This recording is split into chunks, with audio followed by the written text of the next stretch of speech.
Focusing on what to do is the slowest way to grow your online business. And if you haven't seen any great traction in your business for 6 months or more, this podcast is most definitely for you. So if you're ready, let's dive straight in. Welcome back to the Your Rich Life podcast. Now, this is a topic very close to my heart and one that I have a lot of experience in, because I also did not want to believe that this was true. But I'm here to ask you today to consider that when you focus on the how-to and the strategy, it is the slowest way for you to build your online business, particularly if you have been struggling to build it, to get growth, to make more sales, to get more followers, whatever it is, for 6 months or more, then this is specifically for you to take a listen to. So I already said in the intro that it makes total sense why you'll believe that, because we hear the sayings, success leaves clues. Follow someone that's done it before you. So every course that we see online is somebody saying, hey, I've used this certain number of steps to create $10,000 a month in my business, or to get to my first 6 figures, or to grow my email list by like 100%, or whatever it is, right? So that we know that these people have done the thing.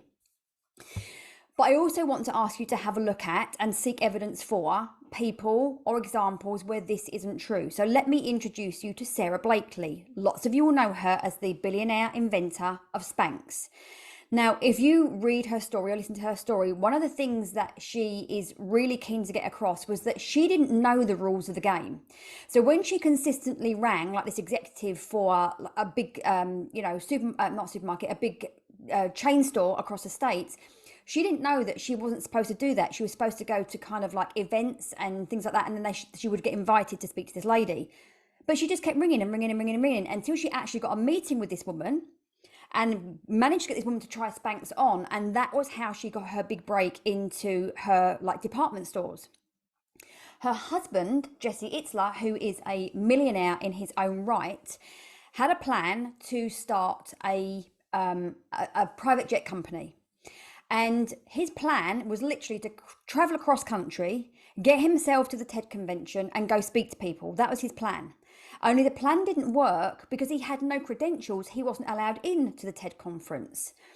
And he managed to find the one lead, was the first person that he spoke to. He went to a local coffee shop, noticed that all the people from the convention were coming in to get their coffee and their muffins in the breaks. So the following morning, he went back and he bought all the muffins in the coffee shop by like 5 a.m. and waited outside because he knew that people would want to have their muffin with their coffee, and he was going to basically sell these muffins. The first person that he spoke to was interested in hiring a private jet, became his first lead, and he ended up growing the business, and they did over $5 billion in sales. From a failed kind of plan to another kind of plan, and it was that step-by-step process. And these are the stories that I want you to start seeking to give you some confidence to understand that the how-to right now is not your biggest friend. Like, it's not where the big differences are to be made for you, right? So let me ask you, like I said, if you've been in your business for 6 months or more and you're not seeing the growth and the traction that you want, and you keep functioning from the belief that it's because you don't have the right strategy, you don't have the right how-to yet, you could literally just end up as this dizzy dreamer with the dream still there, but externally nothing more than exhaustion and an empty bank account. And I know that you don't want that.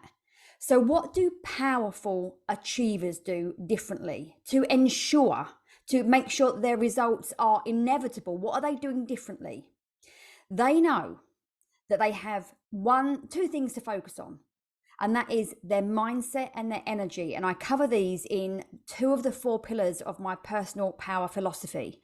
They are psychology mastery. Some of you might want to use the word mindset instead, but I like psychology mastery, and physiology mastery, which is your energy, which is everything from how you fuel your body, but also how do we create that frequency that aligns us with the outcome that we want. And I'm going to share some of that with you right here in this podcast episode today.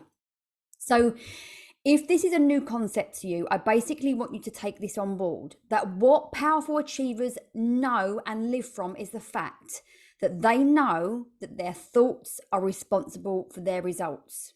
Let me break that down for you. So number 1, we know that every thought is an energy, and therefore it has this unique frequency. So so you can experience this now, think about, just very briefly, a thought that makes you angry. Think about somebody that makes you angry, or or something, some injustice that makes you angry, and just notice it's a thought, and it creates a physical reaction in your body. So for me, I can feel the heat on my face, or and I can feel like a bit of a churning in my solar plexus. That's a thought. If I now immediately switch my thought to think of my wedding day, or Christmas time with my family, or my doggy, I feel a softening in my body, and there is a complete physiological shift. That is just a reflection of the fact that your thoughts create a frequency, and your frequency is an emotion, a feeling that you experience. Now, frequency is how things are created. We live in an energetic universe, and without getting into the science of it, what is created in our reality comes from our frequency. It's not just the doing that makes things happen, because I bet tons of small business owners that work really hard, that really want to make the money, that really, really want to do the freedom, that really do a great job, that really have a great product and but they don't have the reality that they want. So if just doing stuff, if just following strategies was the answer, every single person that did it would get a result, and they're not, which is why we're having this conversation today. So what I like to imagine is that my frequency, which is a reflection of my thoughts, is like a bat signal. And I'm sending out this bat signal out into the creative matrix, out into the field, out into the universe, whatever word you want to use. Like, you might want to use God, I don't care. Just use whatever word fits for you, matrix, grid. And that bat signal is literally going out into the creative universe and creating a match in reality to bring that into my life. So if you're walking around with a bat signal that says, I'm not good enough, I can't make enough money, no one's going to pay my prices, there's people out there better than me, I don't have what it takes yet, I've got too much self-healing to do, I don't have enough certificates, that's why you keep getting the same crap back over and over again. Because all that's happening is that the universe, the matrix, is reflecting you. Nothing more, nothing less. You can go and get plenty of research around quantum physics that will tell you that what I'm telling you now is true. Okay, so your reaction is a reflection of the frequency that you hold most powerfully, which in simple terms means that what you think about the most, you're creating. So even if you're like, must make my business work, must do this launch, must put my prices up, so much of that language comes from a place of lack, desperation, graspiness, like must make it work, must make it work. And what you need to realize is that's the frequency. It's not the action, it's the frequency behind the action, the intensity, the intention that is creating an outcome for you. So powerful performers know that when they choose their thoughts, two very powerful things happen.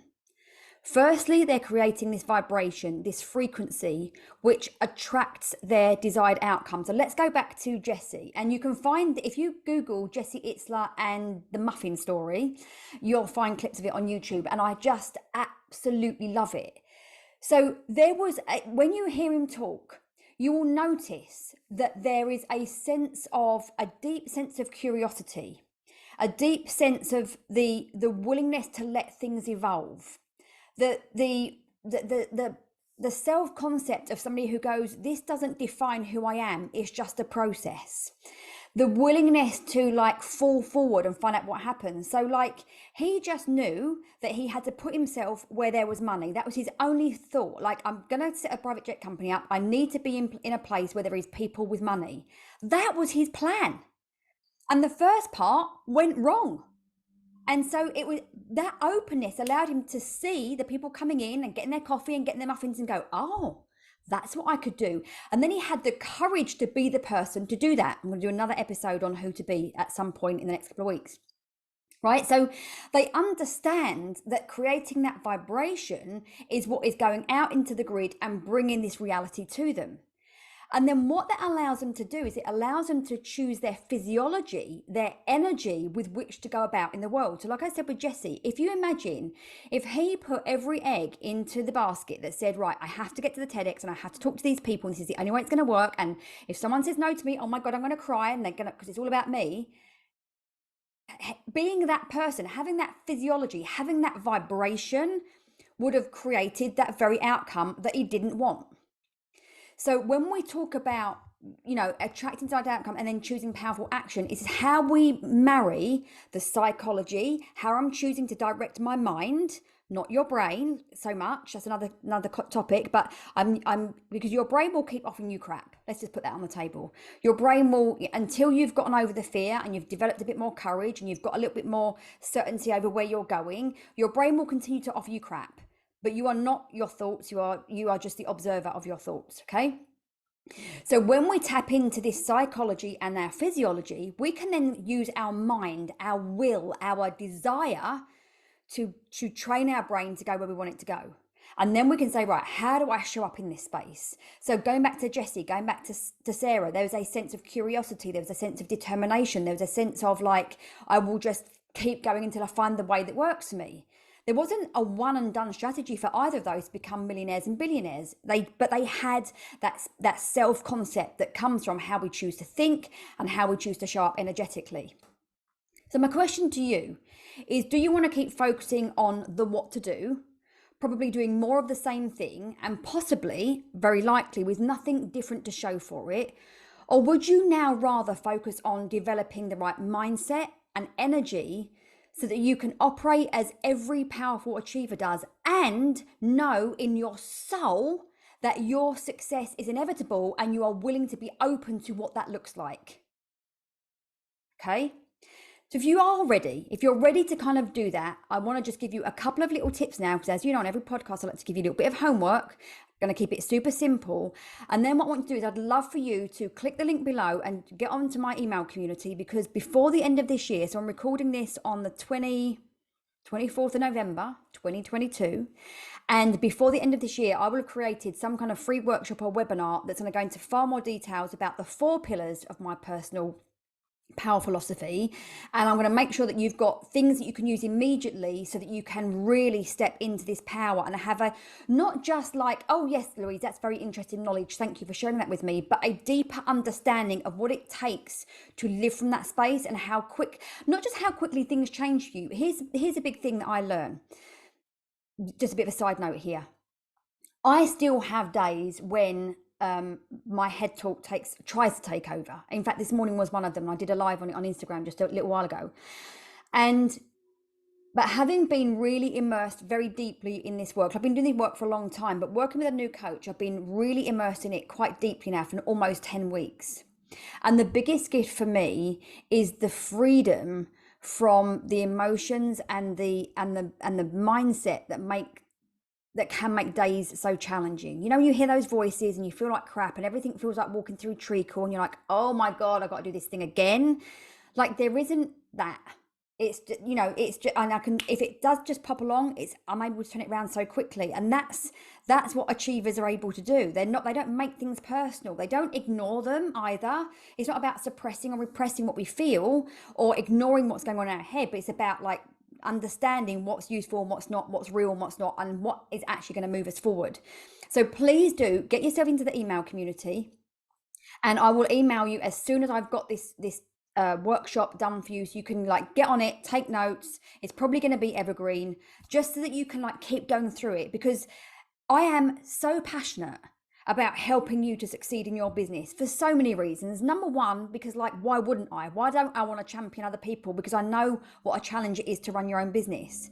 I want you to break free of all your self-imposed limitations that you think are the reasons that you're not succeeding.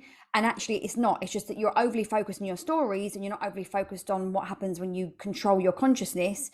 But above and beyond all of that as well, I know that when we stop being the dizzy dreamer, getting the same thing over and over again, and we step into powerful achiever, we are the most powerful role model to our children that we can possibly be, because we're showing them what's possible. We're showing them a new way of creating life. We're showing them how we don't get limited by conditioning and generational conditioning and what society says. Like, we're teaching them to use their own mind, and our children can become very, very powerful in a great way, which is just what our world needs right now. So it's not just about you succeeding in your business. It's not just about you like creating the mindset for success. It's about what is the longer term impact on your children when they see you break free of limitation and what you can create, and then they start to model you doing the same thing. That's the biggest gift that your successful business will give you.